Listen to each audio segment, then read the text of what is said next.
Rabbil alamin. Wassalatu wassalamu ala sayyidina Muhammadin wa ala alihi washabihi ajma'in. Amma ba'du. Yang kami hormati Bapak dosen, Bapak Dr. Otong Surasman, SQMA, rekan-rekan mahasiswa MPI Prodi Manajemen Pendidikan Al-Quran. Insya Allah pada siang hari ini kita akan sama-sama berdiskusi, belajar mata kuliah Qiraatul Quran. Insya Allah pada hari ini kami dari kelompok 2 akan mempresentasikan makalah kami yang berjudul Beragam Tingkatan Bacaan Qiraat Al-Quran. Mohon izin untuk share screen.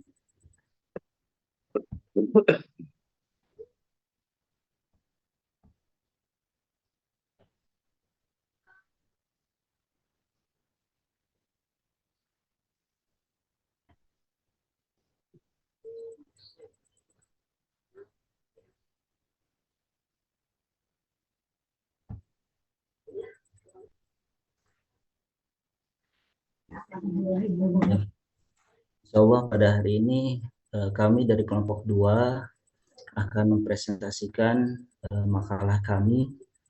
Insya Allah akan disampaikan oleh saya sendiri sebagai moderator, kemudian Lailatul Badriyah, Risma Listiani, Muhammad Syamsul Falah, dan Ridho Rizky Rizkullah.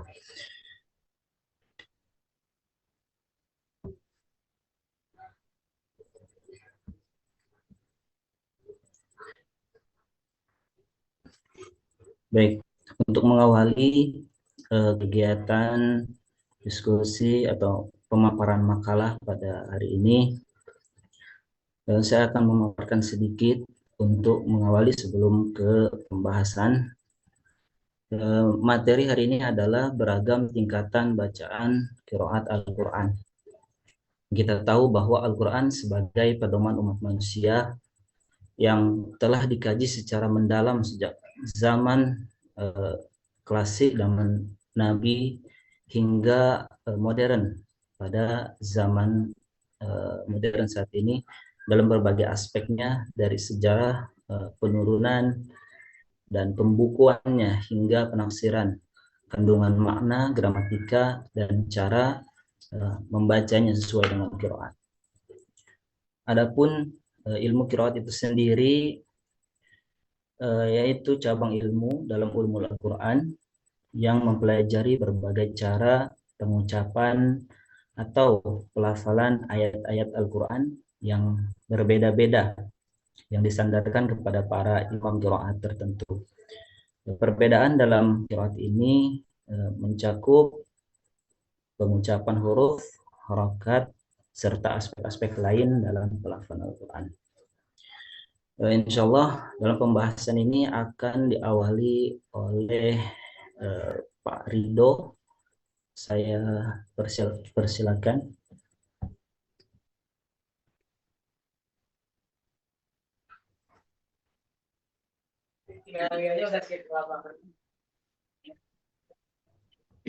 Cek. Suara saya sudah terdengar, Pak? Terdengar, Pak. Ya, bismillahirrahmanirrahim. Assalamualaikum warahmatullahi wabarakatuh. Waalaikumsalam warahmatullahi wabarakatuh. Alhamdulillahirabbil alamin. Allahumma sholli ala sayyidina wa maulana Muhammad wa ala ali sayyidina wa maulana Muhammad.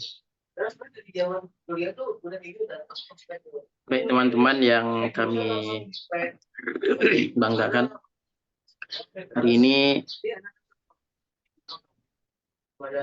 kita kembali ke pelajaran materi tahsinul qiraat. Sudah dijelaskan di pendahuluan oleh Pak Dede Solehuddin. Sekarang kita masuk ke materi memahami qiraat.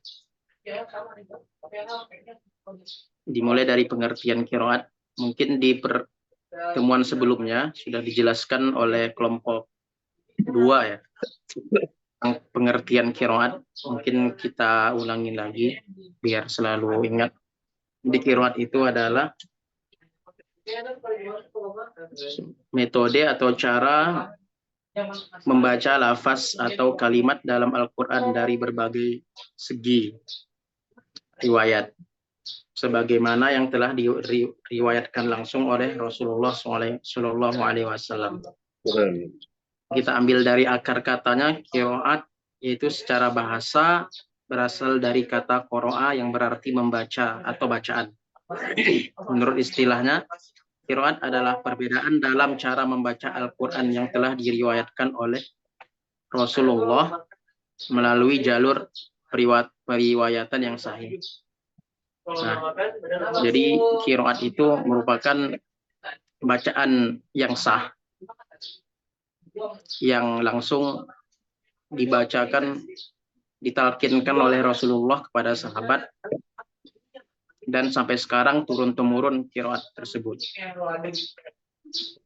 Kemudian ada beberapa pengertian qiraat menurut para pakar imam, seperti Imam Ibnul Jazari mengartikan qiraat itu merupakan ilmu yang mempelajari cara pengucapan lafaz-lafaz Al-Quran dan bagaimana cara kita membacanya dengan mengikuti riwayat yang telah tetap dari para imam qiraat. Kemudian dari Imam Ad-Dani, qiraat suatu mahzab dalam melafalkan Al-Quran yang diadut oleh seorang imam qiraat yang berbeda dengan imam lainnya, baik dalam pengucapan huruf maupun harokatnya. Dan dari menurut Imam Az-Zarkashi, qiraat adalah suatu ilmu yang membahas perbedaan-perbedaan lafaz di dalam Al-Quran dengan cara yang telah disepakati oleh para perawi yang terpercaya. Jadi pada dasarnya qiraat tersebut merupakan kesepakatan para ulama-ulama sebelumnya yang telah menemukan bacaan tersebut hingga sanadnya nyambung kepada Rasulullah Shallallahu Alaihi Wasallam. Kemudian kita masuk ke tingkatan qiraat. Jadi kalau dalam ilmu qiraat sendiri itu juga ada tingkatannya, sama kayak kita belajar mungkin ilmu hadis ya teman-teman, kayak ada hadis maudhu, hadis mutawatir, hadis ahad, hadis gharib, nah, hadis dhaif. Nah, begitu juga dalam qiraat juga ada tingkatan-tingkatannya.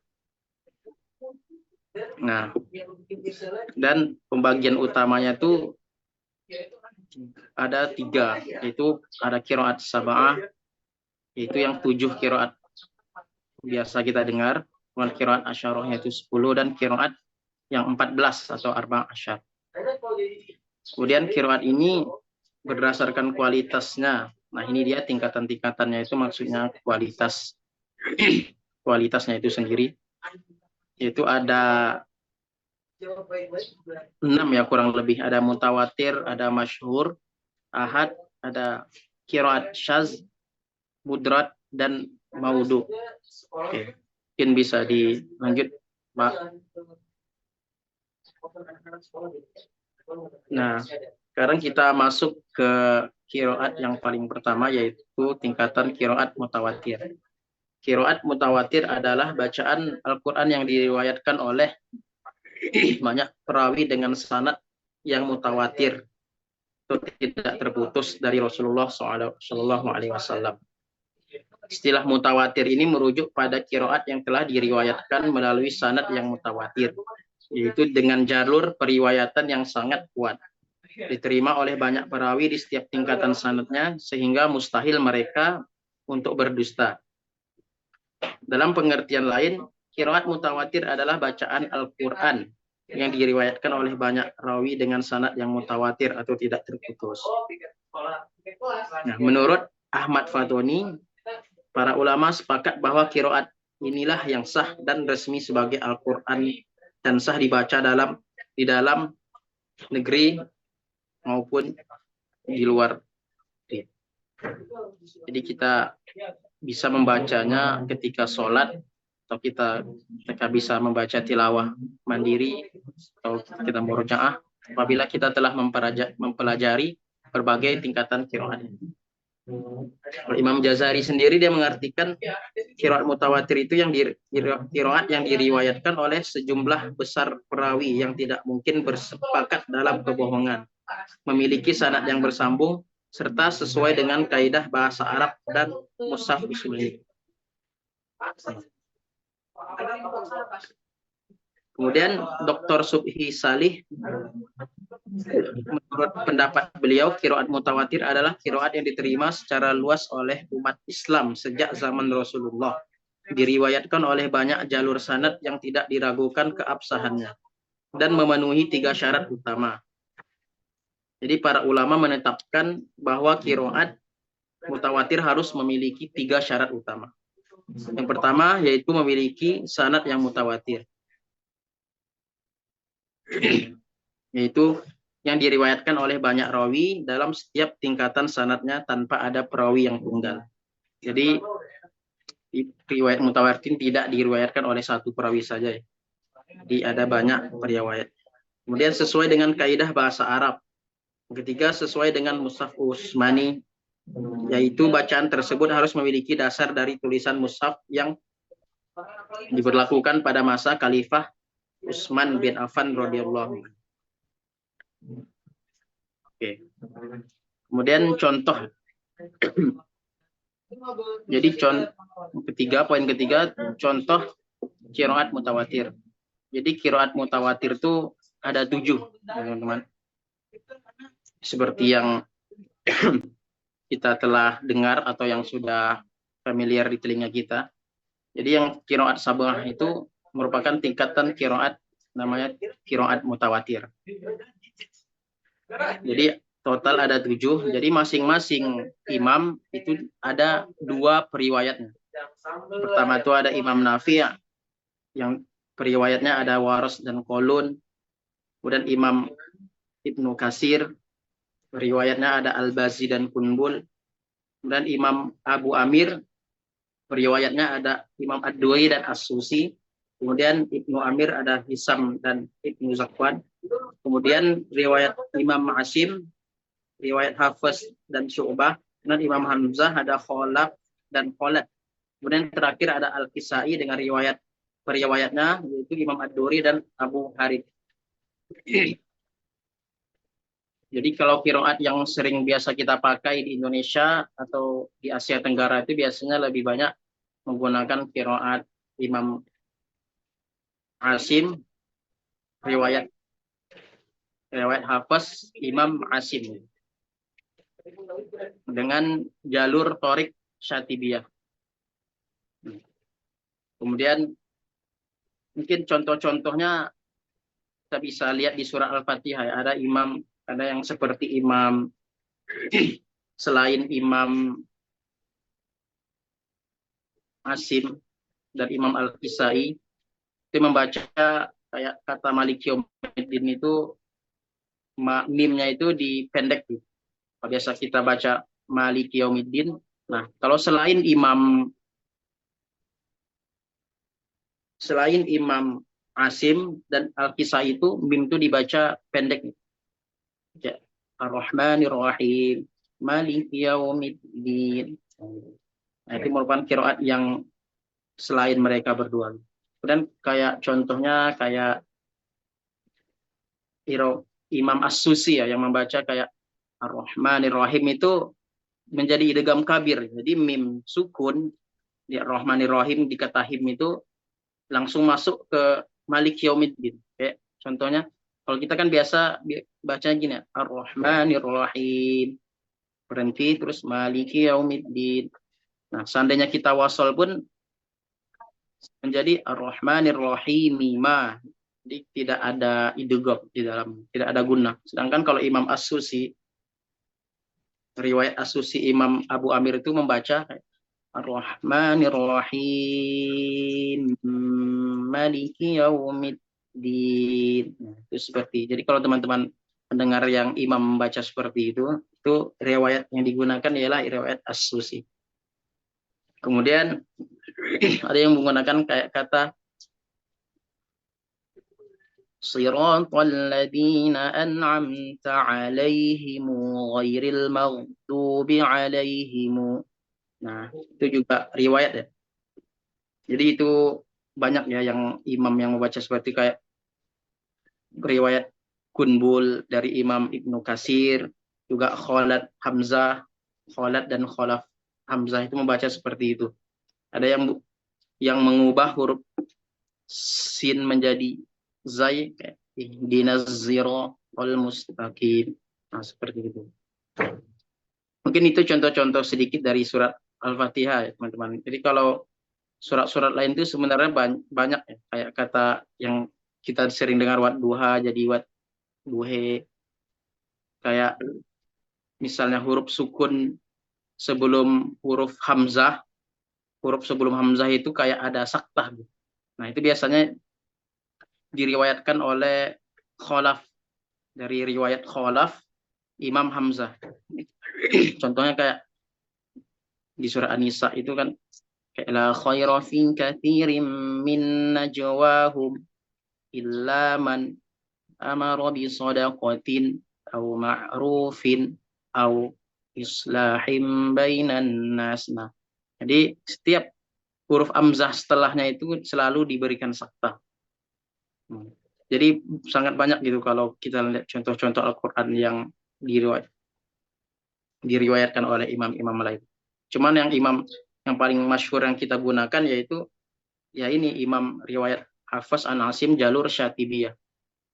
Jalur Syatibiyah.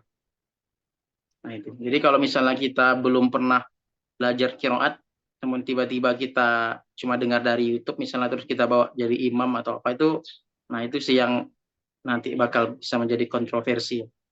Karena kalau saya dulu belajar sama guru tuh katanya kalau mau masuk ke belajar ilmu qiraat tuh harus dikatamin dulu matan syatibi yang 1000 bait. Matan syatibi. Jadi kalau kita mau ngambil sanad qiraat itu harus kuasai dulu matan syatibi. Kecuali kita cuma mengambil sanad dari riwayat Hafs an Asim. Jadi maka itu cukup kita menguasai matan Jazari dan matan Tuhfatul Atfal. Seperti itu. Mungkin itu dulu yang saya jelaskan. Saya kan selanjutnya akan dijelaskan oleh Pak Samsul Falah.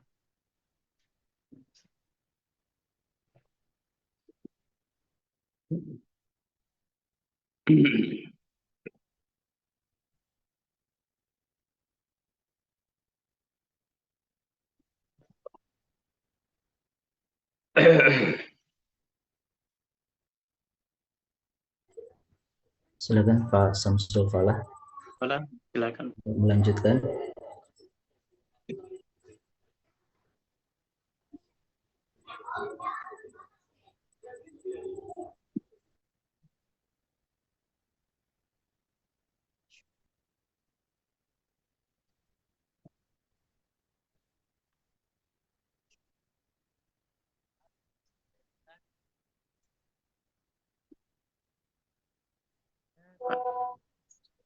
Pak Samsul, suaranya belum kedengar Pak Samsul.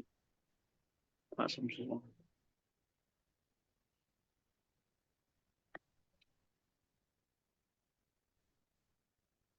Cek.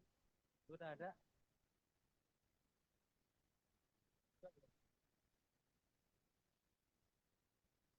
Cek.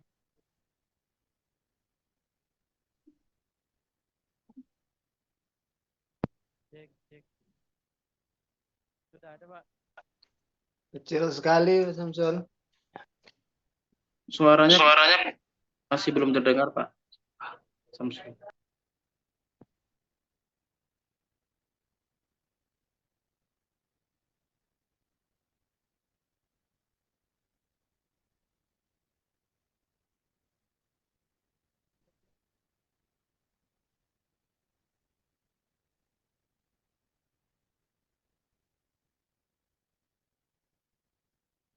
Sudah terdengar, Pak? Nah, sudah. Sudah. Silakan. Qiraat masyhur. Pengertian qiraat. Qiraat masyhur adalah qiraat yang diriwayatkan dengan banyak sanad, tetapi sanadnya tidak mutawatir dan sahih menurut kaidah bahasa Arab dan Rasm Utsmani. Kemudian syaratnya qiraat masyhur harus memenuhi 3 syarat utama. Memiliki sanad sahih sesuai dengan Rasm Utsmani dan sesuai dengan kaidah bahasa Arab.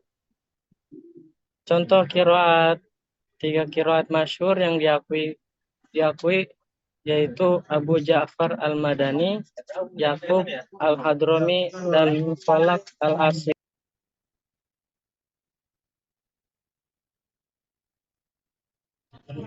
Slide selanjutnya, Pak.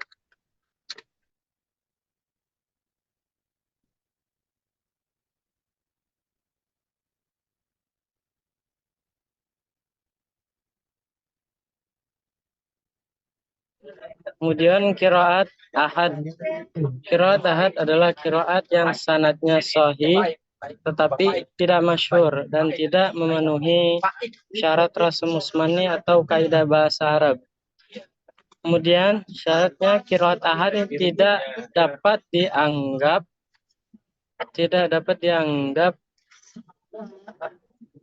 yang syah dan hanya dijadikan rujukan bila tidak bertentangan dengan qiraat mutawatir. Contoh qiraat ahad adalah qiraat Ibnu Muhaisin yang terdapat pada ayat Ar-Rahman ayat 76 surah Ar-Rahman yang berbunyi muttaqiina ala rafrafin. Nah, muttaqiina ala rafrafin khudri wa abqariyyin nisan. Pada lafaz rafrafin ini dibaca rafrafifa, rafarifa, dan wa aqrabiyyin dibaca dengan wa abariyin. Macam ini tidak boleh dinyatakan dan tidak wajib diiktikadkan sebagai Al-Quran. Dalam contoh lain dan juga yang diriwayatkan dari Ibnu Abbas radhiyallahu anhu bahwasanya beliau membaca surah At-Taubah, laqad ja'akum rasulun min anfusikum, dengan memfathahkan dalam min anfusikumnya. Jadi min anfasikum begitu. Padahal di qiraat yang lain dengan mendomahkan gitu. Kemudian selanjutnya akan dipaparkan oleh teman saya, Bu Lisma. Baik, bismillah. Selanjutnya yaitu terkait qiraat syaddah, ya. Di mana qiraat syaddah ini adalah qiraat yang sanadnya tidak sahih, tidak memenuhi standar keabsahan qiraat dan tidak dapat digunakan sebagai pegangan untuk bacaan yang sah. Adapun pengertian lain, qiraat syaddah itu adalah qiraat yang sanadnya cacat atau tidak sahih. Adapun ciri-ciri qiraat syaddah yaitu yang pertama, sanadnya tidak mutawatir, yang kedua berbeda dengan kaidah bahasa Arab, dan yang ketiga tidak sesuai dengan rasam usmani. Sehingga qiraat syaddah ini adalah bacaan qiraat, bacaan Al-Quran yang tidak memenuhi 3 syarat utama, di mana 3 syarat itu diantaranya yang pertama sahihnya sanad, yang kedua kesesuaian dengan kaidah bahasa Arab, dan yang ketiga kesesuaian dengan mushaf usmani atau rasam usmani. Sehingga qiraat yang tidak memenuhi salah satu dari 3 syarat tersebut disebut dengan qiraat syaddah. Nah, bacaan ini biasanya tidak digunakan dalam ibadah seperti halnya dalam sholat. Akan tetapi qiraat syaddah ini memiliki nilai ilmiah dalam kajian tafsir. Selanjutnya ada contoh. Contoh qiraat syaddah adalah bacaan Ibnu Shumayfa dalam membaca surah Yunus ayat 92 yang berbunyi A'udzu billahi minasyaitonir rajim falyawma nunajjika bibadanika litakuna liman khalfaka ayah wa inna katsiran minan nasi an ayatina laghafilun. Nah, pada lafaz nunajjika jimnya diganti dengan ha sehingga bunyinya menjadi lunahika. Sama pada lafaz khalfaka, lam sukunnya diganti dengan fathah sehingga bunyinya menjadi khalafaka. Jadi bukan fal yauma nunajjika lagi, melainkan Falyawma nunahika bibadanika litakuna liman khalafaka ayah. Kemudian contoh lain pada surah Al-Fatihah pada kalimat Maliki Yaumiddin diganti menjadi Malaka Yaumaddin.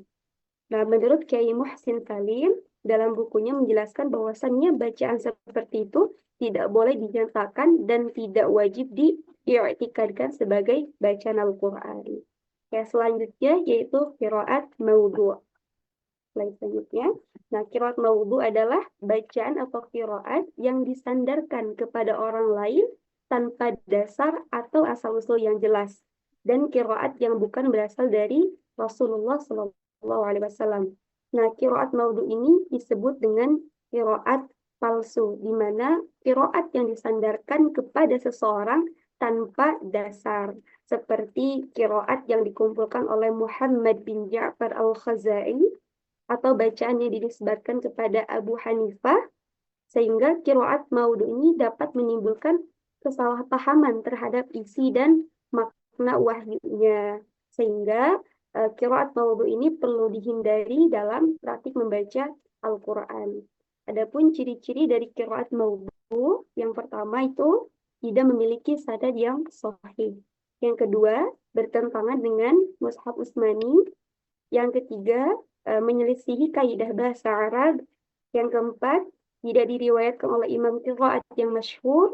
Dan yang kelima, mengandung makna yang menyimpang atau bertentangan dengan akidah atau pemalsuan. Ya, sehingga qiraat maudhu' ini seringkali muncul karena kesalahan dalam periwayatan, pencatatan, atau adanya kepentingan tertentu untuk menyebarkan qiraat yang tidak sahih. Adapun contoh qiraat maudhu' yang dinisbatkan kepada Imam Abu Hanifah dalam surah Fatir ayat 28 yang berbunyi, A'udzubillahi minasyaitonir rajim, innama yakhshallaha min ibadihil ulama. Nah, pada huruf H, lafaz Allah itu diganti menjadi baris dhammah. Dan Hamzah pada lafaz al-ulama'u diganti menjadi baris fathah. Sehingga bunyinya menjadi innama yakhshallahu min ibadihil ulama'a. Kemudian menurut Zarqani, qiraat tersebut tidak memiliki dasar sama sekali. Adapun contoh lain pada surah An-Nisa ayat 164 yang berbunyi wa kallamallahu Musa taklima. Nah, pada huruf halafad Allah itu diganti menjadi kasrah. Sehingga bunyinya wa kallamallahi Musa taklima. Nah, itu terkait qiraat syadah dan qiraat maudhu'. Selanjutnya ada qiraat mudrajah yang akan disampaikan oleh Kak Lailatul Badiyah. Baik, sebelumnya apakah terdengar? Ya. Dengar, Kak. Oke. Selanjutnya saya akan membahas tentang qiraat mudrajah, yaitu bacaan atau qiraat yang ditambahkan ke dalam ayat Al-Quran. Ya, qiraat yang mengandung tambahan atau sisipan yang bukan bagian dari bacaan asli Al-Quran, baik dari tafsiran, penjelasan, atau kesalahan dalam periwayatan. Nah, qiraat mudrajah ini tidak dianggap sebagai bacaan yang sah. Adapun ciri-ciri dari qiraat mudrajah yang pertama, terdapat tambahan sisipan dalam bacaan. Ya, terus yang kedua tidak memiliki sanad yang sahih. Yang ketiga bertentangan dengan qiraat mutawatir dan Rasul Utsmani. Yang keempat sering berasal dari tafsir sahabat atau tabi'in. Dan yang kelima tidak diterima dalam bacaan resmi Al-Quran. Nah, di qiraat mudrajah ini biasanya terjadi karena kekeliruan dalam periwayatan atau karena ada niat baik untuk menjelaskan makna ayat, tetapi kemudian dianggap sebagai bagian dari bacaan Al-Quran. Oleh karena itu, sangat penting untuk membedakan antara qiraat yang sahih dan yang tidak sesuai dengan standar ilmu qiraat. Nah, di qiraat mudrajah ini memang ciri-cirinya ada sisipan ya, ada selipan tafsiran gitu makna ayat tersebut. Nah, dari qiraat ini bisa dianggap baik hanya sebagai metode pendidikan saja, tetapi untuk dianggap sebagai ibadah itu tidak sah kayak gitu karena itu menambahkan sesuatu yang bukan bagian dari wahyu aslinya. Seperti itu. Jadi tujuan kiroat mudroja ini baik untuk pemahaman, tetapi tidak boleh digunakan dalam membaca Al-Quran secara formal atau dalam sholat. Adapun contoh kiroat mudroja itu ada di surah An-Nisa ayat 12. A'udzu billahi minasyaitonir rajim. Wa in kana rajulun yurathu kalalatan aw imra'atu wa lahu akhun aw ukhtun min ummin. Nah, di sini ada tambahan min ummin. Min ummnya falikulli wahidin minhumas sudus. Nah, kalau di aslinya itu kan tidak ada tambahan min ummin ya. Jadi setelah walahu akhun au ukhtun falikulli wahidin minhumas sudus. Nah, kalau di qiraat mudroja ini ada tambahan min ummin seperti itu. Jadi tambahan dalam bacaan itu diselipkan berupa tafsiran dari ayat yang bersangkutan seperti qiraatnya Sa'ad bin Abi Waqqas dengan menambah kata min ummin. Selanjutnya, contoh lain ada di surah Al-Imran ayat 104. Waltakum minkum ummatun yad'una ilal khairi wa ya'muruna bil ma'rufi wa yanhauna 'anil munkar. Nah, selanjutnya ada tambahan wa yasta'inu billahi 'ala ma asabahum. Setelah itu baru ditutup dengan wa ulaika humul muflihun. Seperti itu. Nah, contoh dari surah Al-Imran ini ayat 104 itu adalah termasuk dari qiraat Zubair.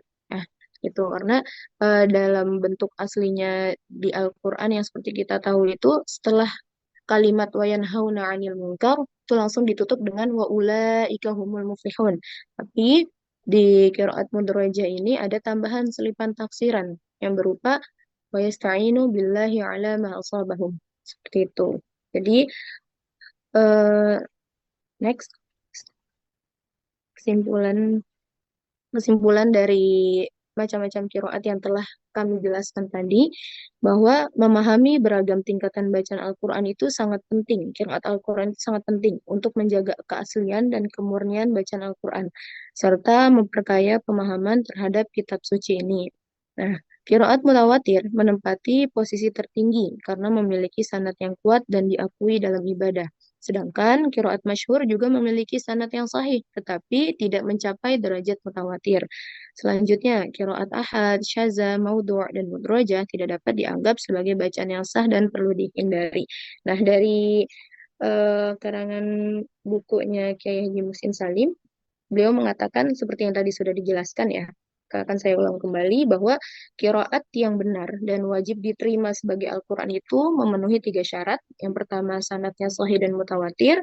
Yang kedua, sesuai dengan kaidah bahasa Arab. Dan yang ketiga, sesuai dengan Qasam Utsmani, yang dimana tulisan Al-Quran yang ditulis pada zaman Khalifah Utsman. Selanjutnya, eh, 3 syarat yang terpenuhi itu ada di dalam 2 macam pertama yang tadi sudah dijelaskan, yaitu kiroat mutawatir dan kiroat masyhur. Nah, dari kiroat mutawatir dan kiroat masyhur itu, bacaan Al-Quran, dan dengan cara-cara itu, pembaca akan mendapat pahala ibadah dan wajib mempercayai sebagai kitab suci Al-Quran. Sedangkan bacaan yang tidak benar atau tidak dianggap sah atau sahih ya, karena tidak memenuhi 3 syarat tersebut. Nah, seperti 4 macam dari macam-macam kiroat terakhir yang tadi itu. Ya, jadi dari keempat macam-macam kiroat terakhir tidak boleh kita tidak boleh membacanya seperti itu dan tidak berpahala ibadah dalam membacanya. Baik, mungkin itu saja penjelasan dari kami berlima.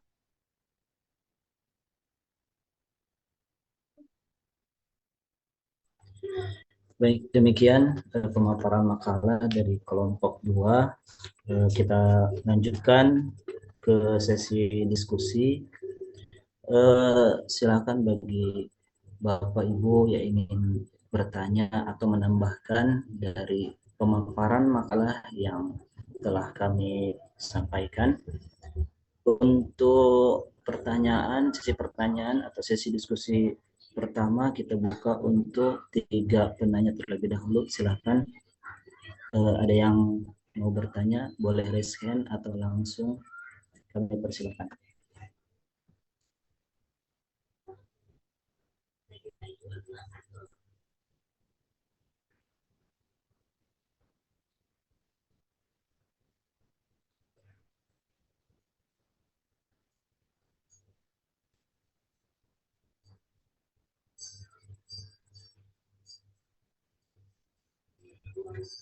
Bagaimana Bapak Ibu?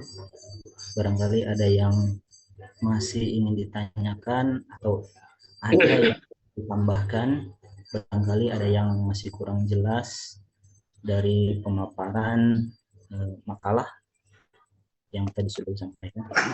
Ya, saya Silakan Pak Surullah.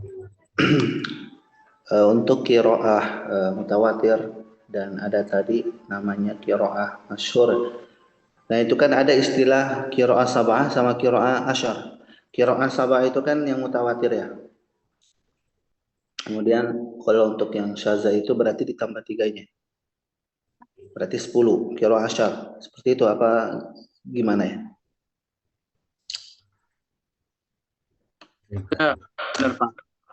Jadi yang mutawatir itu yang cuma 7. Jadi yang kalau yang kiroat 10 yang asyar itu berarti 7-nya mutawatir, 3-nya lagi itu yang masyhur. Berarti itu masuknya syazah ya? Bukan Pak. Kalau syazah itu dia Ada yang 13 ya? ada lagi pengertian.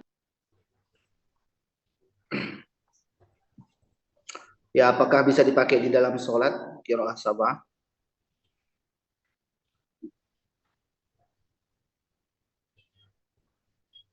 Pertanyaannya kami tampung dulu ya Pak. Ya, baik, silakan.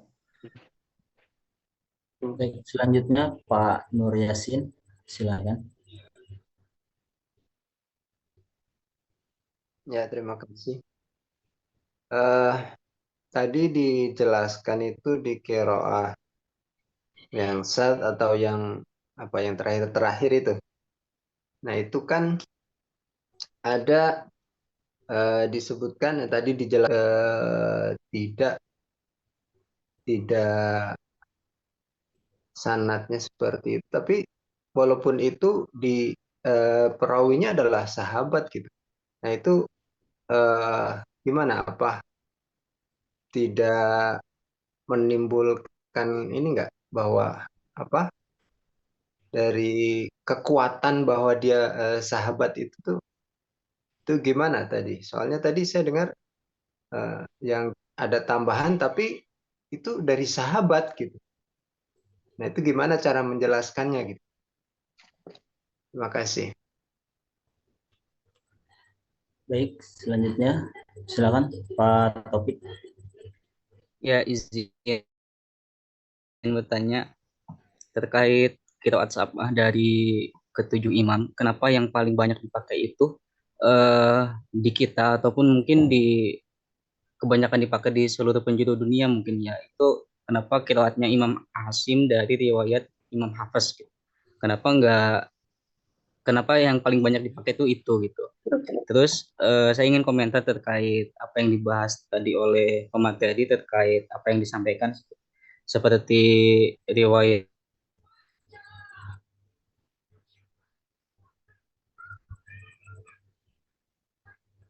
berdasarkan kuantitas gitu kan, berdasarkan jumlah banyaknya perawi. Kalau jumlah banyak itu adalah bentukannya itu kuantitas bukan kualitas gitu. Adapun yang termasuk dalam kualitas itu adalah dari segi pembahasan apa tadi riwayat yang maudhu. Nah, itu baru masuk ke kualitas. Ataupun yang mudrojah, nah itu juga masuk ke kualitas. Sementara yang lain misalkan mutawatir, masyhur, ahad itu masuknya ke kuantitas bukan ke kualitas. Seperti itu. Baik, terima kasih Pak Taufik Hidayat atas pertanyaannya. Baik, sementara cukup ya pertanyaannya, 3 penanya terlebih dahulu. Baik, silakan Bapak Ibu, barangkali ada yang ingin menjawab duluan. Pertanyaan pertama, apakah bisa ya, qiraat yang tadi sudah disampaikan oleh Pak Ansarullah yang ditanyakan digunakan dalam sholat? Itu pertanyaannya ya. Izin menjawab, Silakan. boleh. Silakan. Itu nanti bisa ditambahkan ya sama teman-teman kami. Menjawab pertanyaan tadi, bolehkah boleh ya, membolehkan membaca qiraat sab'ah dalam sholat itu boleh kayak gitu, asalkan karena kan memang apa? Memang qiraat sab'ah ini qiraat yang memiliki sanad yang mutawatir dan sudah sesuai dengan kaidah yang benar. Seperti itu yang tadi sudah dijelaskan karena memang dia diriwayatkan secara mutawatir terus banyak dibaca dan diriwayatkan oleh imam-imam qiraat. Terus kan banyak ulama madhab yang membolehkan penggunaan qiraat sab'ah dalam sholat dan itu juga tidak mengubah makna asli sholat gitu. Terus tetapi ya ada tetapinya jika digunakan dalam sholat berjamaah gitu, apalagi di Indonesia seperti ini ya, yang mayoritasnya kita menggunakan riwayat Hafiz Imam Asim. Nah, kalau misalnya kita menggunakan seperti uh, Waresh, Kolun, dan macam-macam, pasti kan akan membingungkan masyarakat atau jamaah yang memang dia itu awam dengan kiroat. Bahkan takutnya nanti disalahgunakan atau salah pemahaman, disangkanya itu imam dari mana gitu. Wah, imamnya sesat nih atau apa kayak gitu. Jadi sebaiknya kalau misalnya digunakan untuk sholat itu memang boleh membaca dengan qiraat sab'ah, tetapi sesuai yang kita gunakan gitu, kondisi yang digunakan seperti di Indonesia ini. Itu kalau misalnya memang karena banyak ya di Indonesia ini yang masih belum mengerti tentang macam-macam ilmu qiraat. Seperti dengar kata wadduha aja itu mereka kayak, wah itu bacanya sesat tuh, wah itu dari mana kayak gitu. Nah, karena kan qiraat itu paling yang dimengerti hanya mungkin orang-orang yang memang ia belajar ilmu qiraat seperti kita ini juga yang ada pelajaran Al-Qur'annya seperti itu, tapi tidak semua dari masyarakat Indonesia atau masyarakat lain itu mengerti. Itu mungkin kalau misalnya kita posisinya apalagi yang laki-laki menjadi imam di negara lain yang memang dia itu memakai waresh. Nah, boleh menggunakan waresh. Tapi kalau misalnya di saat di sana membaca hafaz ternyata mereka berbeda, nah itu jadi tergantung disesuaikan dengan kondisinya seperti itu. Jadi intinya boleh menggunakan qiraat sab'ah dalam sholat. Ini bisa ditambahkan dengan yang lain. Silakan Ya. Pak Ridho. Izin menambahkan. Izin menambahkan ya. Siapa itu? Silakan Oh, bentar. Pak Ridho atau Pak Samsul. Ya terkait qiraat yang mutawatir setuju itu bisa dipakai sholat. Cuma di Indonesia kan hanya orang-orang tertentu dan tempat-tempat tertentu ya. Ya seperti PTI, kemudian yang di luar juga, dan terkadang juga imam mengumumkan terlebih dahulu sebelum imam itu saya akan membacakan qiraat Asim, riwayat Kolun atau riwayat Waras supaya jamaah tahu apa yang akan dibacakan oleh imam-imam tersebut. Nah, ya, orang-orang luar juga seperti itu. Sebelum imam itu membaca, itu mereka menginfokan terlebih dahulu apa yang mereka ingin bacakan gitu. Seperti dia mengumumkan terlebih dahulu gitu. Dia ingin membaca bacaan apa supaya jamaahnya itu tahu apa yang dibacain. Tidak serta-merta langsung imam terus membaca riwayat tersebut gitu. Mungkin itu yang saya tambahkan. Baik, terima kasih Pak Samsul. Silakan Pak Ridho. Silakan. Ini pertanyaan siapa ya pertama ya? Pertanyaan yang sama ya. Jadi pertanyaannya bagus dari Pak Ansarullah itu. Jadi kalau qiraat masyhur ya apakah boleh? Jadi kan kalau qiraat masyhur tadi itu disebutkan ada 10 ya, 7 diantaranya yang mutawatir, 3 diantaranya yang sisa yang masyhur. Karena kalau dia mutawatir, dia sudah tentu masyhur gitu. Kalau masyhur kan belum tentu mutawatir. Cuman masyhur sama mutawatir nih ya dibilang beda tipis pun enggak, cuman dibilang beda jauh pun ya gimana gitu. Cuman memang masih dapat diterima gitu dibandingkan yang syaz atau yang maudhu. Nah, kalau untuk qiraat sab'ah mungkin kita sudah sepakat pasti boleh dibaca dalam sholat Karena sudah banyak juga imam-imam di Indonesia yang menggunakan qiraat. Ya, cuman adabnya yang seperti tadi kayak disampaikan ke jamaah, karena mungkin tidak semua jamaah di Indonesia ini yang familiar gitu ya, dengan bacaan-bacaan yang berbeda. Apalagi dia yang hafal ayatnya gitu. Kan kalau mendengar kayak alaihim jadi alaihimu kan takutnya menimbulkan apa gitu. Nah, kalau untuk yang qiraat yang 3 sisanya, itu ada ulama yang membolehkan untuk dibaca ketika sholat, ada yang ulama yang melarang gitu. Nah, sebagian ulama membolehkan membaca qiraat masyhur dalam sholat, terutama jika syaratnya sahih dan tidak bertentangan kaidah bahasa Arab, serta menggunakan mushaf usmani. Gitu. Mereka berpendapat bahwa selama qiraat tersebut berasal dari Rasulullah dan memiliki sanad yang dapat dipercaya, maka bisa digunakan dalam sholat. Nah, contohnya seperti sebagian ulama di mazhab Hanafi, itu juga cenderung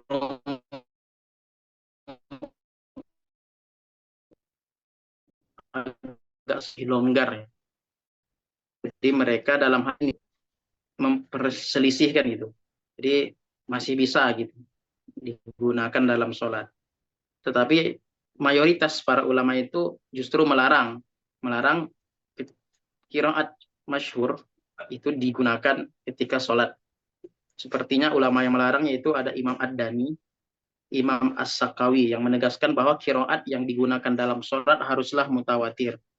Kemudian ada juga Imam Nawawi, imam yang juga terkenal, dalam kitabnya Al-Majmu' menyebutkan bahwa qiraat yang tidak mutawatir tidak boleh digunakan dalam sholat karena adanya perbedaan otoritas dalam periwayatannya. Kemudian ulama dari mazhab Syafi'i dan Hanbali juga umumnya mengikuti pendapat ini, bahwa hanya qiraat mutawatirlah yang diperbolehkan digunakan dalam sholat. Kemudian ada imam yang lain, ada Imam Ibnu Taimiyah, juga menguatkan pendapat tersebut, bahwa karena qiraat yang tidak mutawatir tidak boleh dibaca dalam sholat, karena bisa menimbulkan keraguan dalam yana. Nah, jadi kesimpulannya itu dibilang tidak boleh juga kita tidak bisa melarang, karena masih ada ya ulama yang membolehkan seperti dari kalangan mazhab Hanafi, tapi justru lebih banyak yang saya sebutkan. Jadi mungkin seperti itu, Pak. Baik, terima kasih. Itu. Mungkin Bu Risma ingin Baik, menambahkan. bismillah.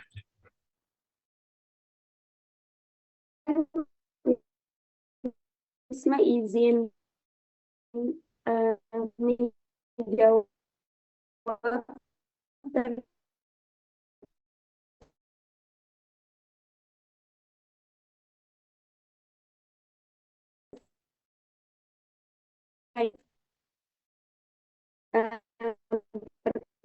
pertanyaan yang perawinya sahabat, tetapi ternyata nanti kalau misalkan ada yang keliru, bisa tidak ada qiraat mudrajah ya.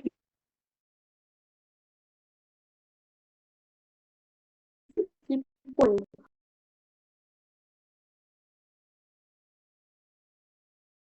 qiraat mutawatir dan masyhur, maka tetap bacanya tidak sah dan tidak bisa digunakan dalam ibadah seperti sholat. Nah, kenapa qiraat ini tidak diterima?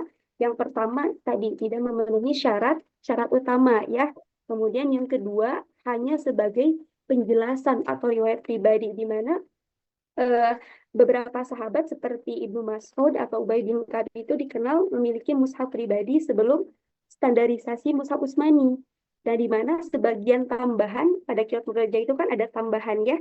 Nah, sebagian tambahan ini dalam qiraat mereka adalah bentuk tafsir atau sebagai penjelasan pribadinya gitu. Kemudian yang ketiga ada ijma' ulama, yang mana para ulama sepakat bahwasannya qiraat yang tidak sesuai dengan mushaf Utsmani itu tidak bisa digunakan dalam ibadah atau sholat.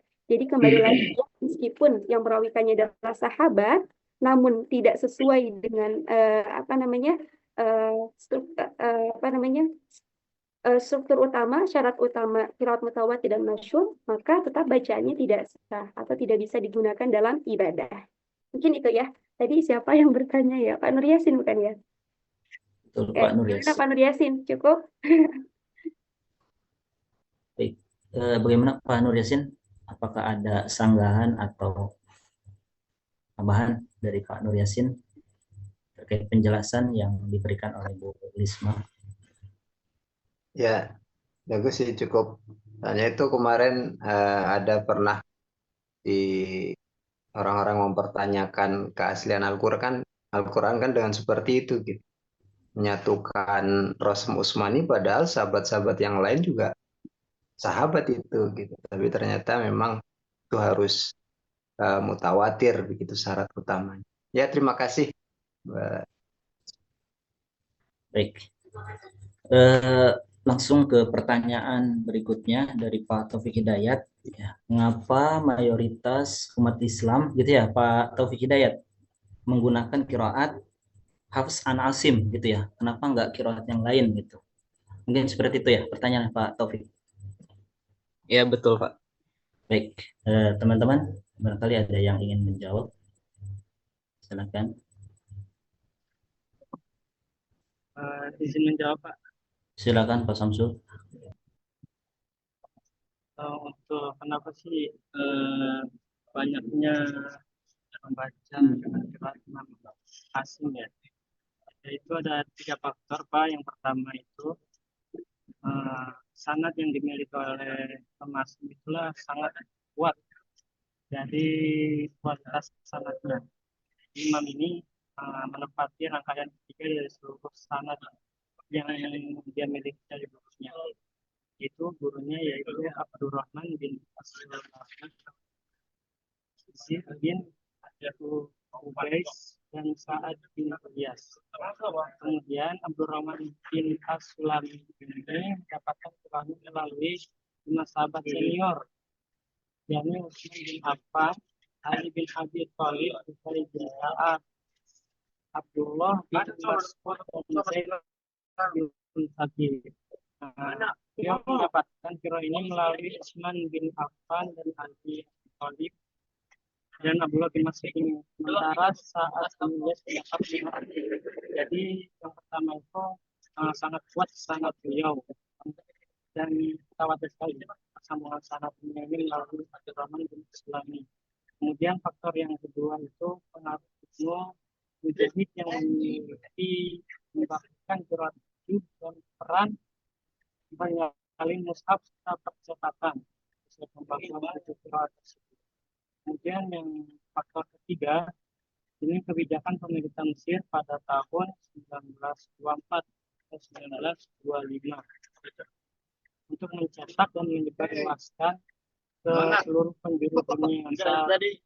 Yang pada saat itu Raja Fuad secara resmi menggunakan qiraat asing riwayat Hafs dan dinilai percetakan Al-Quran yang berhasil pertama kali, dan riwayat asing ini termasuknya ini gampang sekali gitu kan, mudah untuk dibaca sehingga mayoritas umat muslim menggunakan gaya bacaan ini dengan manuskrip mushaf maupun mayoritas menggunakan Quran.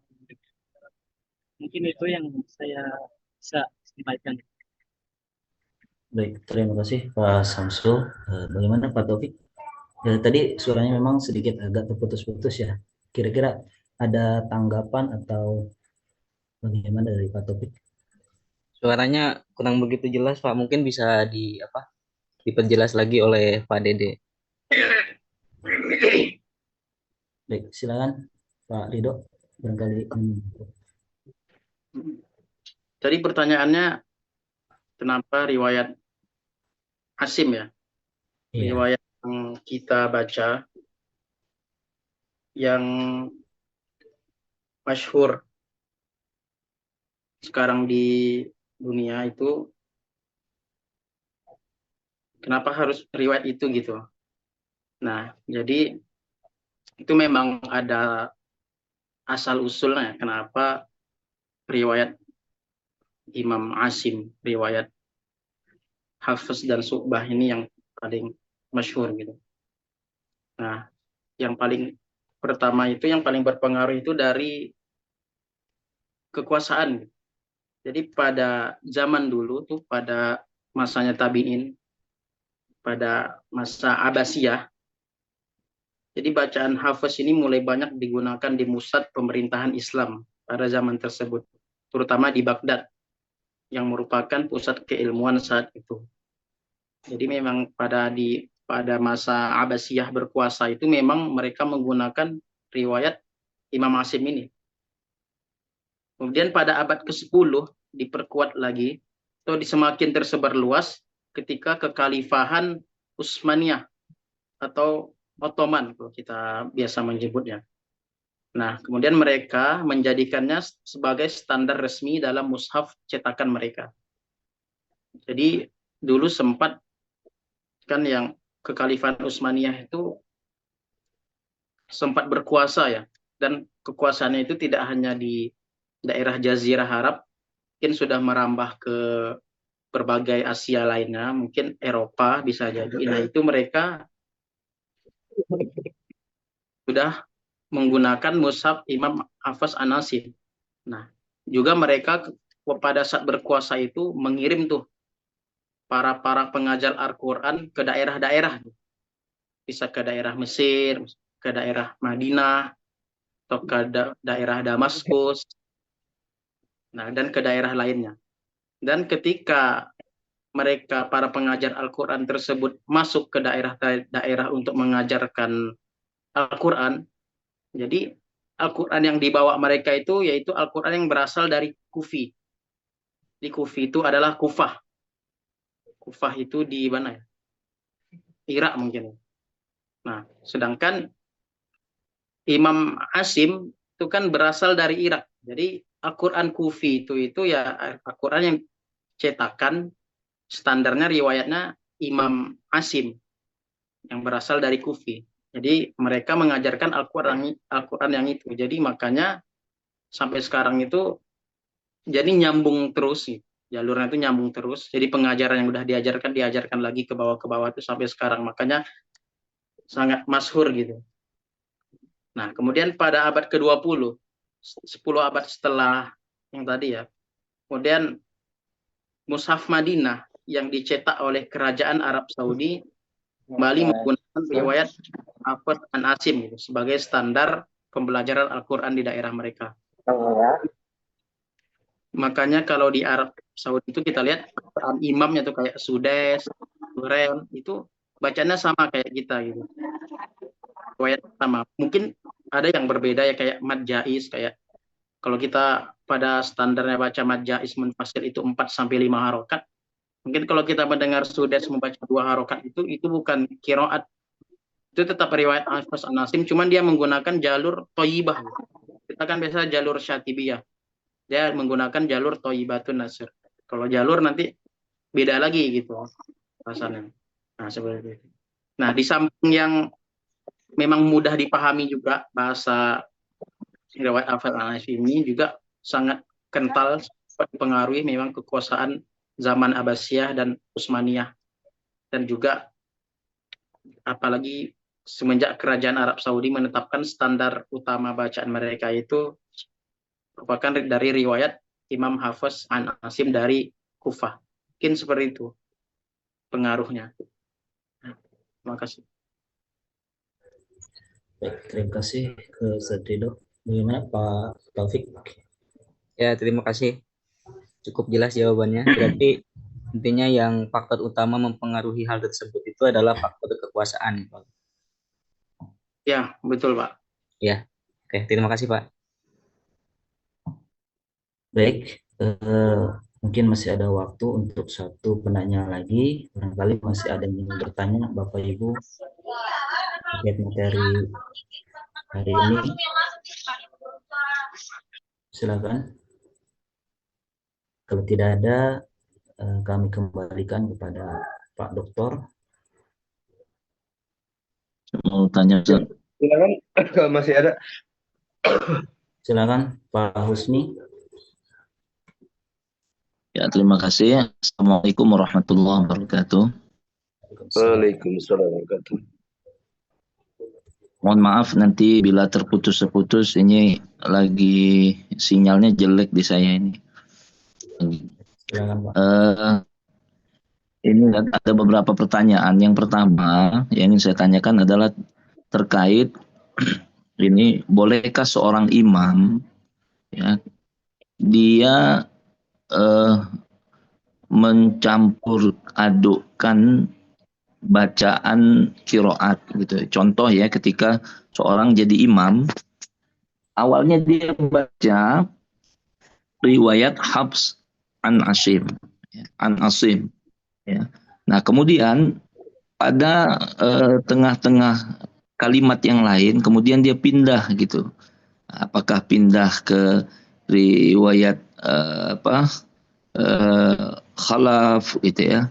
Mungkin dia pindah ke riwayat Al-Bazzi atau Kumbul gitu. Kemudian terakhir dia balik lagi gitu. Balik lagi ke riwayat Hafs tadi ya, riwayat Hafs an Asim.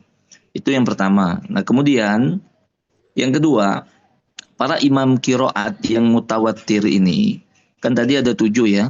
Ada Imam Nafi, ada Imam Ibnu Katsir, kemudian ada Imam Abu Ammar, kemudian Ibnu Amir, Imam Asim, Imam Hamzah, dan Imam Al-Kisa'i. Ini mereka hidup periode kapan gitu, Ustaz? Ya, periode kapan? Tabi'in kah atau tabi'in? Kemudian bisa dijelaskan mereka ngambil ininya sanad ke siapa gitu, ke para sahabat. Nah, yang terakhir adalah terkait dengan 7 kiroat ini, kiroat sab'ah yang mutawatir. Apakah Rasulullah SAW membacakan Al-Quran di depan di malaikat Jibril itu dengan 7 bacaan ini, atau bagaimana gitu, Ustaz? Ya, sehingga ini yang disepakati yang mutawatir gitu.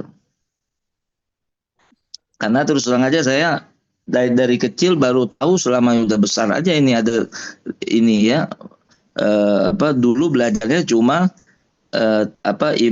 riwayat Hafs an Asim. Padahal ternyata dari Imam Asim sendiri ada 2 perawinya, yaitu Syu'bah juga gitu. Ya, ada Syu'bah. Terima kasih Ustaz itu. Baik, terima kasih Pak Husni Tamrin atas pertanyaannya.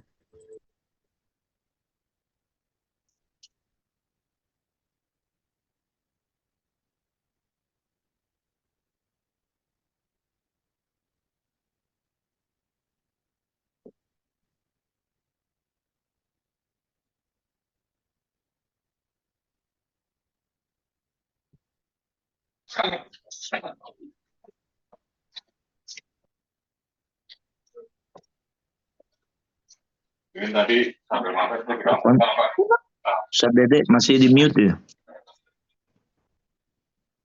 Baik, mohon maaf. Tadi pertanyaan dari Pak Husni Tamrin, saya ulang kembali ya. Jadi masih di mute, mohon maaf. Yang pertama, bolehkah aja kalau saya ada mencampur adukan bacaan kiroat ya dalam memimpin sholatnya?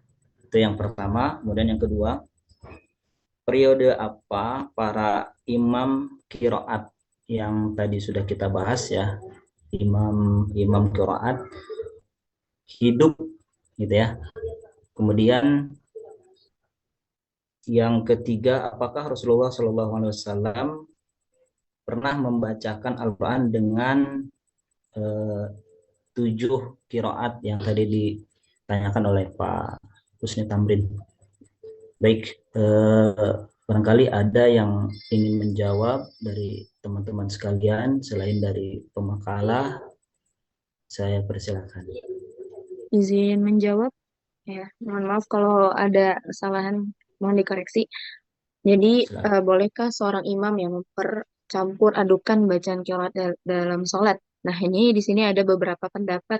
Yang pertama, ada yang pendapat yang mengatakan tidak boleh mencampur dalam satu ayat atau satu surah yang berkaitan. Misalnya di ayat pertama, di awal ayat membaca menggunakan riwayat Hafs. Kemudian di ayat kedua pakai riwayat kumbul, terus ayat ketiga pakai al-bazi dan sebagainya, kholaf, kholat ke selanjutnya kayak gitu. Nah, kalau hal yang seperti itu, misalnya dalam satu surah di ayat-ayatnya itu menggunakan apa kiroat yang berbeda-beda, nah itu dilarang atau tidak diperbolehkan karena menyebabkan perubahan struktur ayat ya, dan itu juga membingungkan makmum dalam sholat, apalagi makmum yang dia itu tidak mengerti gitu dan tidak paham, awam, sangat awam dengan kiroat tersebut. Nah, di sini ulama sepakat bahwa tidak boleh mencampurkan bacaan dalam satu ayat atau dalam satu rangkaian yang berhubungan langsung.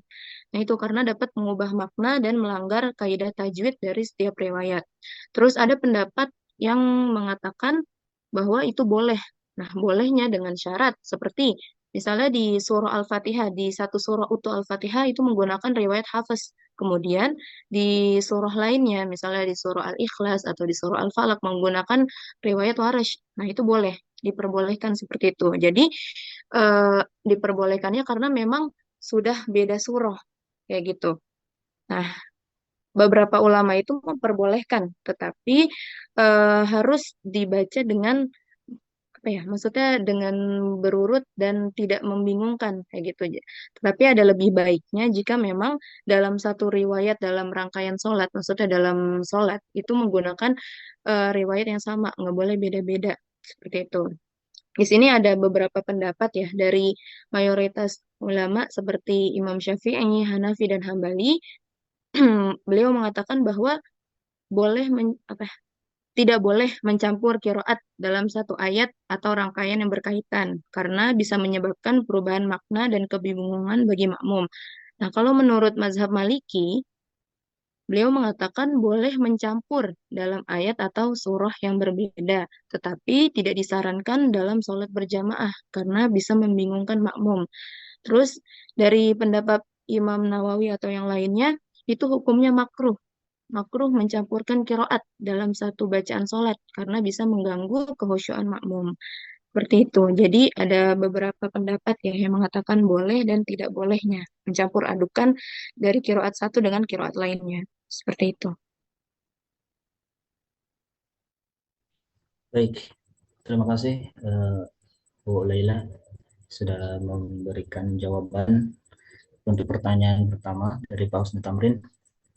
Selanjutnya, barangkali ada yang masih mau ditambahkan oleh Bapak Ibu yang lain, atau mungkin ada tanggapan dari Pak Husni Tamrin terkait jawaban Bu Lailatul Badriah.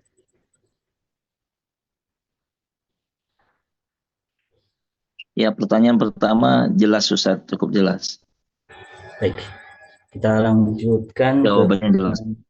kedua, yaitu periode kapan para imam qiraat itu hidup, gitu ya Pak Husni Tamrin? Ya, betul. Baik. Dan ini bergurunya kepada siapa, dan bergurunya sehingga kepada saya bisa memastikan ini memang betul dari Rasulullah gitu. Baik, silakan Bapak Ibu. Pak Ridho. Baik, saya izin menjawab ya. Nanti Silakan. teman-teman bisa bantu menambahkan atau kalau ada yang keliru bisa bantu membantulkan ya. Baik, terkait periode kapan itu Imam Qiraat Sab'ah. Yang pertama ada Imam Nafi' al-Madani itu pada 169 Hijriah di Madinah. Kemudian Ibnu Katsir al-Makki itu 120 Hijriah di Mekah. Kemudian Abu Amr al-Basri 154 Hijriah di Basrah. Kemudian Ibnu Amir asy-Syami 118 Hijriah di Syam, Damaskus. Kemudian Imam Asim al-Kufi 120 Hijriah di Kufah. Kemudian Imam Hamzah al-Kufi 156 Hijriah di Kufah, dan Al-Qisai al-Kufi itu 189 Hijriah di Kufah juga. Kemudian para imam 7 ini mengambil sanadnya ke siapa gitu. Nah, para imam qiraat sab'ah ini mengambil sanadnya dari para tabi'in yang kemudian bersambung kepada para sahabat dan akhirnya sampai kepada Rasulullah SAW. Mungkin itu untuk jawabannya. Izin bantu menambahkan ya. Oke. Ya, tadi kan ada tambahan bergurunya sehingga sampai pada Rasulullah itu bagaimana. Nah, kalau dari Imam Nafi seperti yang tadi dijelaskan itu kan Imam Nafi dari Madinah ya, tahun 169 Hijriah. Nah, itu beliau berguru dari Abu Ja'far Yazid bin Al-Qa'qa yang mengambil dari Abdullah bin Abbas dan Abu Hurairah.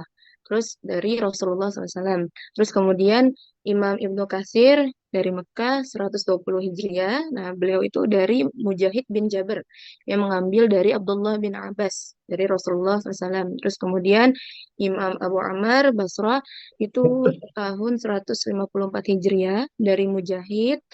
Terus Hasan Al-Basri, Yahya bin Ma'mur, yang semuanya mengambil dari sahabat Rasulullah SAW. Terus kemudian ada Imam Ibnu Amir dari Syam atau Damaskus, itu tahun 118 Hijriah, dari Al-Mughirah bin Abi Syihab, yang mengambil dari Utsman bin Affan dan Abu Darda.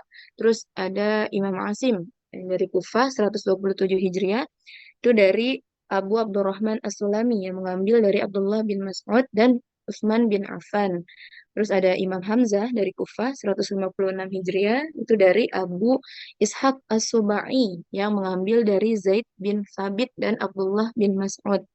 Terus Imam Al-Kisai Kufah 189 Hijriah dari Hamzah Az-Zayyat dan para tabi'in yang mengambil dari sahabat Rasulullah SAW. Jadi itu sumbernya jelas ya dari Rasulullah, terus dari maksudnya tingkatan-tingkatannya sampai sanadnya langsung dari Rasulullahnya seperti itu.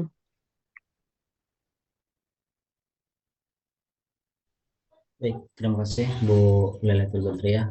Mungkin pertanyaan terakhir ya. Apakah Rasulullah SAW pernah membacakan Al-Quran dengan 7 macam qiraat? Itu ya Husni Tamrin tadi. Baik, silakan Iya, Pak betul. Samsul barangkali.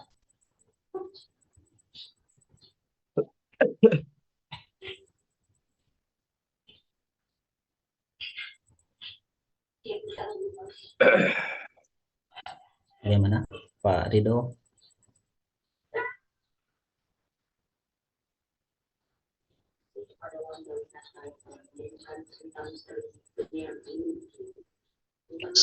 Adede, Iya, bagaimana Pak? ya mungkin itu bisa tadi Ibu tadi di-share nanti di grup jawabannya, linknya dari mana gitu biar bisa dibaca-baca juga oleh kita nanti. Baik, baik.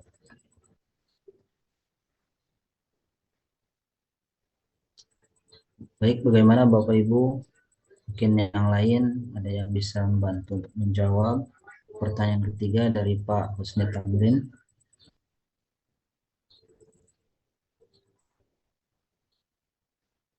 Ya, tadi pertanyaannya, pernahkah Rasulullah membaca 7 qiraat? Betul. Rasulullah SAW pernah membacakan Al-Quran dengan 7 qiraat.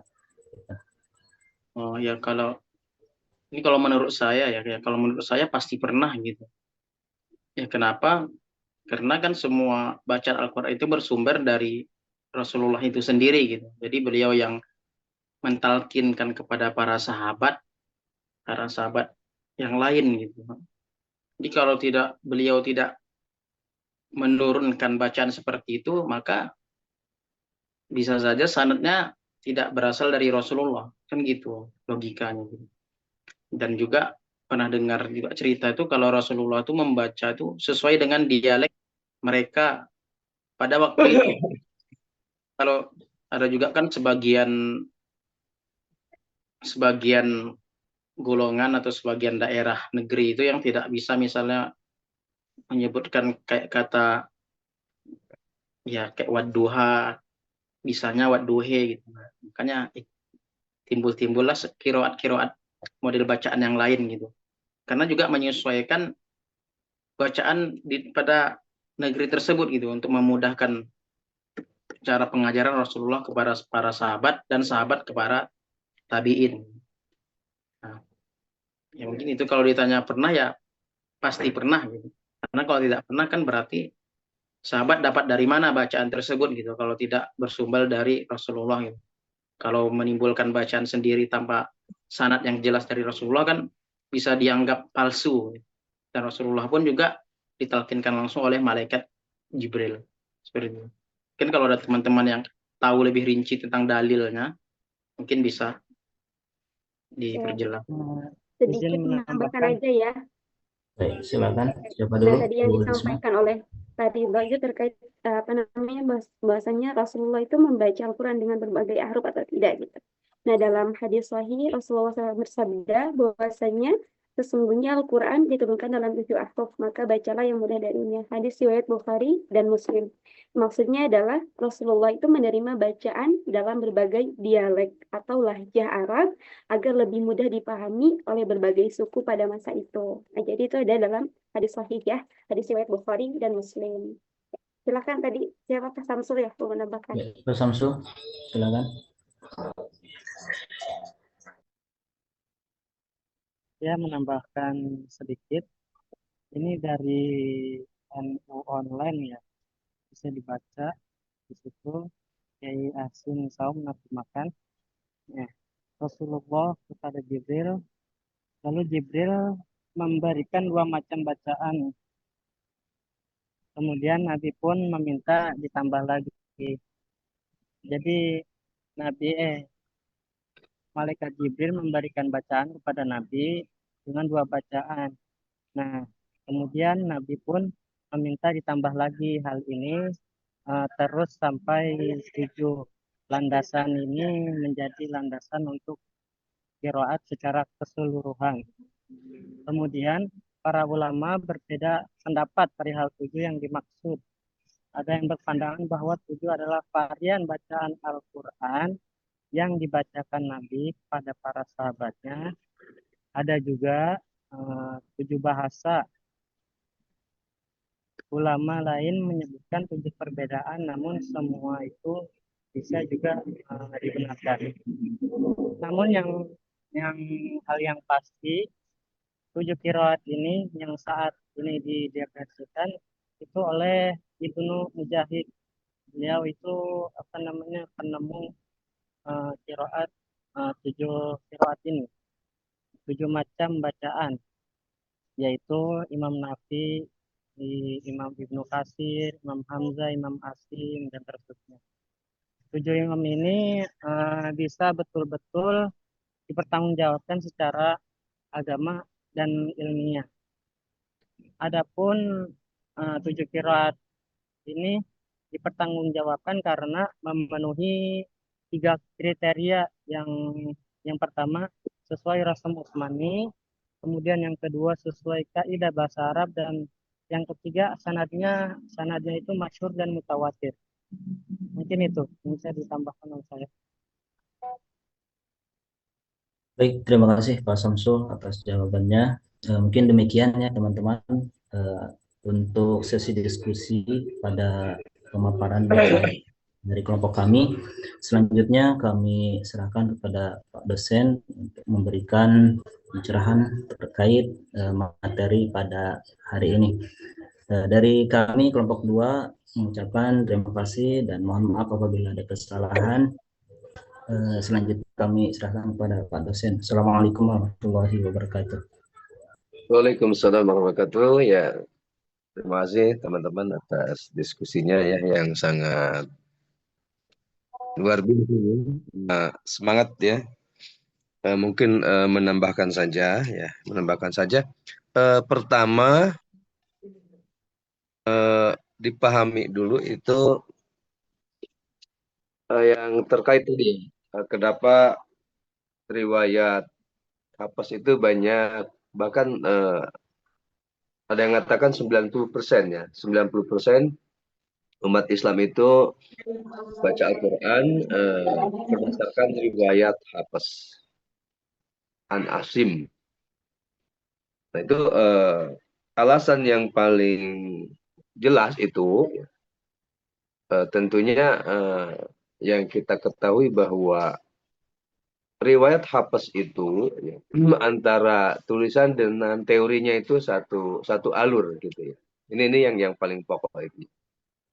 Di riwayat Hafs an Asim itu antara bacaannya dengan tulisannya itu satu alur ya. Tidak berbeda ya, sementara nanti riwayat-riwayat lain itu kadang tulisannya itu berbeda ya dengan bacaannya, apalagi yang mempunyai wajah bacaan yang cukup banyak. Itu otomatis harus menghafal kaidah-kaidahnya gitu ya. Seperti contoh misalkan riwayat Qolun ya. Riwayat Qolun itu ketika pada mim jamak gitu ya. Itu konteksnya kan sukun silah. Nah, di mushaf itu hanya tertulis sukun, silahnya tidak tertulis. Ini juga masalah. Kemudian ketika bertemu dengan hamzah koto gitu ya, mim jamannya itu berarti di situ ada 4 wajah. Gitu. Sukun silah plus nanti mazanun pasil karena kolun itu membaca 2 wajah, qasr dan tawasud. Itu kan harus diberlakukan ketika bacanya, kecuali dalam sholat berarti satu wajah saja. Tapi ketika praktek membaca itu berarti 4-4-nya itu harus dibaca. Nah ini perbedaannya kenapa gitu ya. Riwayat Hafs itu banyak diminati ya tadi 90% umat Islam seluruh dunia itu banyak berdasarkan kepada baca Quran riwayat Hafs an Asim. Terlepas tadi ada pendapat misalkan teman-teman karena muasa misalkan ya, itu terlepas dari sisi itunya gitu. Tapi yang pasti itu tadi antara tulisan dengan bacaannya itu satu alur ya, tidak ada kesulitan di situ. Walaupun tadi sempat disinggung juga, kenapa Syekh Sudais itu misalkan membacanya itu qasr munfasil ya.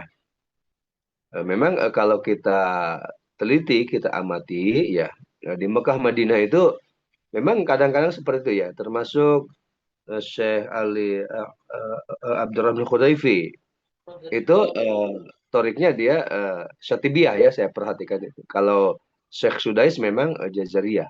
Masuk. Itu ya toriknya itu beda torik tapi satu imam. Permasalahannya gitu, itu kadang-kadang suka ditiru oleh orang kita ya di Indonesia ya.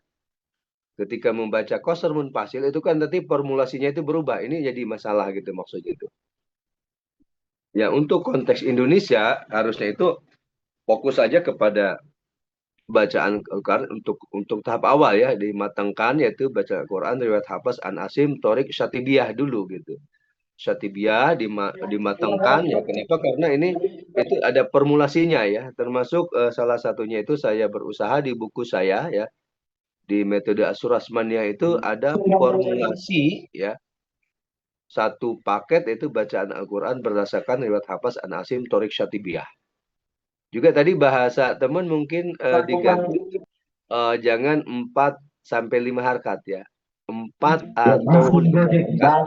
Nah, kalau 4 sampai 5 harkat nantinya takut ada 4,5 gitu ya. Itu minta tolong di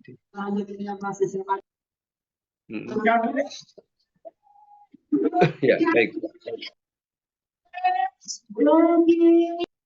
Minta tolong itu. Ya, seperti itu ya. Jadi alasan yang paling konkret itu kenapa minta tolong itu dikasih. Oke. Jadi antara tulisan ya dengan bacaannya itu satu alur ya, sesuai. Itu untuk riwayat Hafs an Asim terutama Torik Syatibiyah ya gitu. Jadi seharusnya tadi di Indonesia itu sarankan ya Torik Syatibiyahnya saja gitu. Jangan dicampur dengan Jazariyah. Kenapa? Karena khawatir karena nanti formulasinya berubah gitu ya. Yang antara formulasi riwayat Syatibiyah dengan Jazariyah itu berbeda nanti toriknya itu gitu. Misalkan contoh bermasalah itu ketika surah Yasin ya. Kalau untuk riwayat Hafs an Asim Torik Syatibiyah itu kan Yasinnya itu hanya dibaca dengan izhar. Nanti ketika Torik Jazariyah itu dibaca 2 ya, antara izhar dengan idgham. Nah, nanti terkait dengan surah Arum do'fin yang satu do'fin dengan do'fan itu di situ nanti pencocokannya kemana gitu maksudnya. Ini masalah-masalahnya. Gitu. Jadi artinya itu konsen ya, ajarkan satu satu riwayat ya satu torik aja gitu. Kemudian mungkin sedikit saya sampaikan. Jadi apa beda ya pengertian antara ala sab'arutin ya ala sabatu harufin sebagai dasar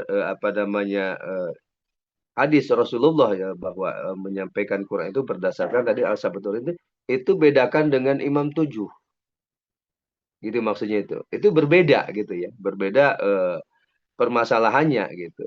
Tetapi embrio daripada bacaan Quran itu di situ itu tidak akan keluar ala sabatu harifin 7 bentuk huruf dalam arti gitu ya. Itu nanti terkait dengan salah satunya itu ada fiil, ada fa'il ya. Ada mufrad, ada jama ya di situ. Kemudian ada muqaddam, ada muakhor, ada nakis, ada ziyadah ya. Termasuk ada dialeknya itu gitu. Itu namanya ala sabatu harufin gitu. Ya, walaupun mungkin apakah itu kebetulan atau memang sudah didesain gitu terkait dengan imam 7 ya. Itu ya bahasanya apa yang enak itu ya. Tetapi tadi ala sabati harufin itu gitu ya. Tidak dikaitkan dengan imam 7-nya itu maksudnya itu. Tetapi kaitan dengan bacaan ya tidak akan keluar dari 7 kaidah itu gitu maksudnya. Contoh misalkan tadi juga disampaikan antara maliki dengan maliki gitu ya.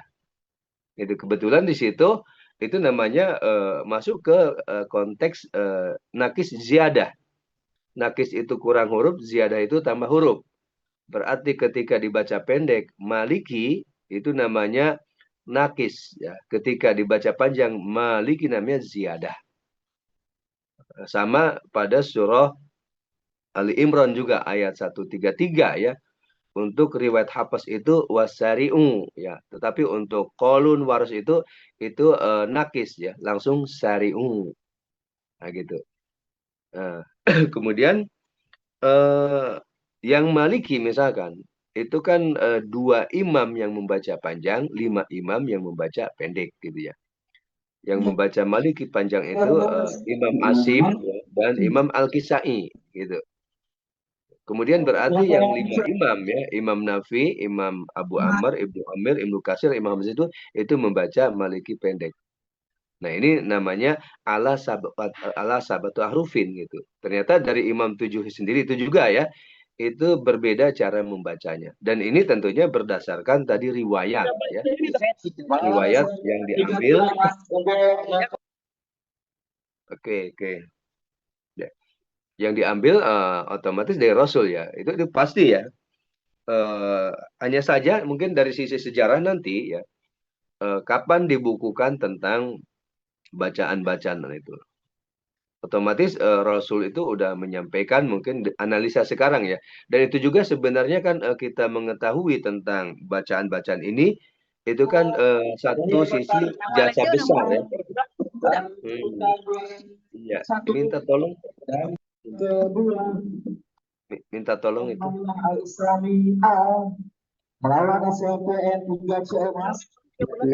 Minta tolong itu.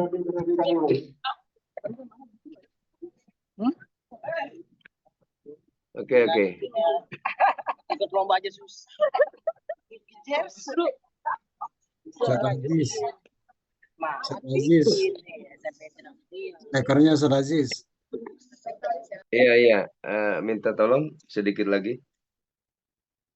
Oke. Jadi pertama nanti itu ya kita melihat bahwa betapa besarnya jasa Imam Syatibi. Ya, karena beliau mengumpulkan bacaan 7 imam itu gitu. Termasuk juga nanti Imam Ibnu Jazari punya jasa besar karena mengumpulkan yang qiraatu asyar yang tambahannya itu gitu. Nah, kita itu kan tahu dari sini sebenarnya ya. Sehingga terkumpul tadi bacaan Imam 7, Imam Syatibi ya, kemudian bacaan 10 Imam Ibnu Jazari. Ini sebagai embrionya ya, sehingga berkembang tentang qiraat gitu ya. Jadi dari sini dulu gitu ya. Kemudian nanti itu kita pahami, mungkin nanti berikutnya ya kita telusuri itu. Nanti kan akan bicara tentang Al-Quran, perbedaan Al-Quran dan qiraat, kemudian nanti ada juga pembahasan tentang ada torik ya, di situ ada imam ya, ada perawinya, itu akan dibahas satu-satu. Cuma supaya tadi tidak tumpang tindih, minta tolong teman-teman betul-betul hati-hati ya dalam menulis makalahnya itu gitu. Jadi artinya tuh ketika Rasulullah ya menjelang akhir hayatnya yang disebut dengan urdatul akhirah, itu dalam beberapa literatur itu gantian membacanya itu ya. Malaikat Jibril membaca, Rasulullah mendengarkan, menyimak, Rasul membaca, malaikat Jibril menyimak. Ini kemungkinan karena kita tidak tahu persis ya, itu berarti keseluruhannya itu dibacakan gitu. Dan kita juga tidak tahu pasti apakah kita talaki musyafah urdatul akhir itu para sahabat itu misalkan menyaksikan gitu. Tapi yang pasti gitu ya, yang pasti nanti telusuri gitu ya supaya tidak bingung. Misalkan ambil salah satu contoh, kenapa bacaan Hafs dengan Syu'bah itu berbeda? Ini contoh kasus ya. Padahal satu imam gitu. Oh ternyata Imam Asim itu sendiri ya mengambil jalur berbeda ya yang diajarkan kepada Syu'bah dan Hafs gitu. Nah, salah contohnya itu berarti ternyata yang diajarkan oleh Imam Asim kepada Imam Hafs itu itu jalurnya dari Abu Abdurrahman Hubaib As-Sulami. Kemudian dari Sayyidina Ali. Nah, yang diajarkan ke Syu'bah itu ternyata dari Zir bin Khubaish. Nah, ini nih yang nanti dikritisi ya supaya ternyata, karena memang di riwayat Hafs dan Syu'bah itu banyak perbedaan gitu. Walaupun banyaknya itu kadang beda di konteks ininya seperti contoh misalkan di Hafs tak malun, kadang di Syu'bah itu ya malun gitu. Itu perbedaannya seperti itu ya. Sebenarnya tidak terlalu banyak tapi beda di domirnya itu ya gitu. Dan itu sebenarnya sudah terbit sekarang. Kalau teman-teman mungkin punya relasi ya, atau mungkin ada alumni Mesir, teman-teman itu coba dijadikan menjadi sebuah perpustakaan pribadi ya, beli sekarang itu sudah terbit Al-Quran 20 riwayat. Kebetulan saya juga udah punya ya, waktu itu saya beli, teman di Mesir dikirim ke sini, itu ada 11 mushaf ya. Kenapa 11 mushaf? Karena yang kolun itu satu mushaf ya. Waros satu mushaf. Nah, yang 9 imam ini satu mushaf itu 2 riwayat gitu. Nah, ini kaitannya. Kemudian nanti kaitannya juga tentu tidak sesederhana ini karena terkait dengan kaidah umum nanti itu ya untuk cara menilainya itu. Tapi untuk sementara tadi kita pahami bahwa pasti Rasul itu sebelum meninggal itu sudah menyampaikan ya kepada sahabat ya dengan berbagai macam tadi ragamnya ya bacaan. Kemudian kan kita nanti ketahui bahwa dikumpulkannya bacaan-bacaan Quran termasuk dibukukannya Al-Quran itu di zaman Khalifah Utsman bin Affan. Ya.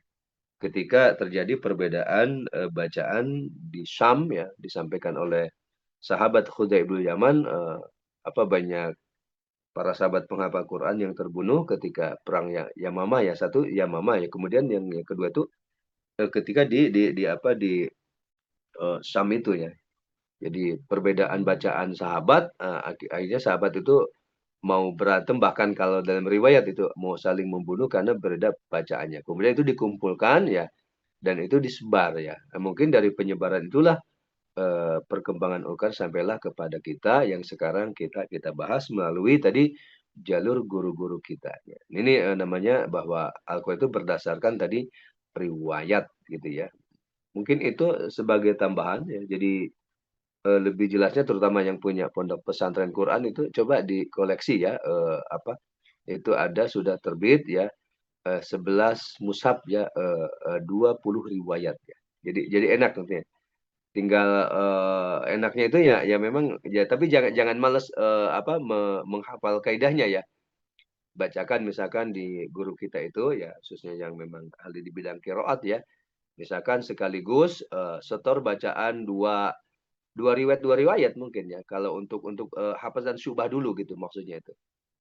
Di mana perbedaannya itu kan nanti ada parsurufnya, kemudian memang yang berat-berat itu kan seperti riwayat Qolun dan Waras itu kaidahnya banyak ya yang harus dihafal itu. Karena ini juga satu imam ternyata tadi beda jalur pengambilan dari riwayatnya ya. Dan tadi secara umum itu kebanyakan memang para imam qiraat itu termasuk tabiin gitu ya, kebanyakan. Ada juga yang memang belajarnya kepada tabiin gitu. Tinggal dibaca dari sisi nanti jalurnya ya, dari toreknya nanti ketemu ya, dari sini ke sini ke sini ke sini. Mungkin itu sedikit tambahan dari saya gitu ya. Bedakan sedikit tadi ya pengertian ala sab'atul arufin dengan imam tujuhnya gitu ya.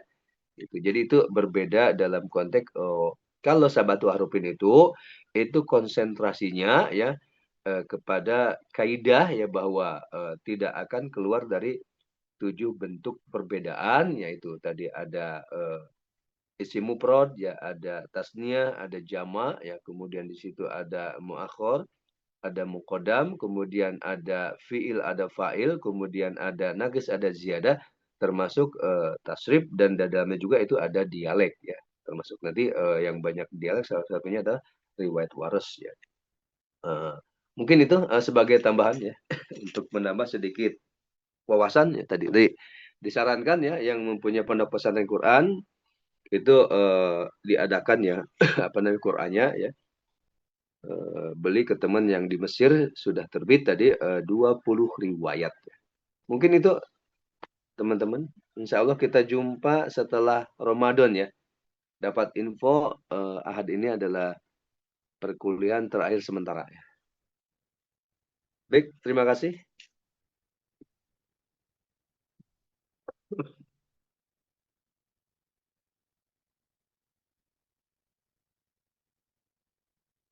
Halo. Terima kasih Ustaz. Terima kasih. Ya, Tamrin. Sehat. Ya, Saya baru sampai ya. Baru sampai dari Cikeretek. Lumayan ngisi taji ya. Taji itu tadabur alam dan ngaji gitu ya. Alhamdulillah capek dikit juga tuntas ya dari kemarin itu. Ini alhamdulillah belum istirahat dari jam berapa? Jam 3 ya. Jam 3 karena alhamdulillah ada sholat tahajud. Ya, asik juga sih ya tempatnya, bagus emang. Sholat tahajud, witir, kemudian habis langsung kajian lagi gitu. Dari Jam 7 dari Cikeretek Arasi ya, di bumi Arasi. Tempatnya bagus ya, asik lah gitu. Rencana 4 bulan ke depan kita mau ngadain lagi. Mudah-mudahan teman bisa ngirim pesertanya kerjasama.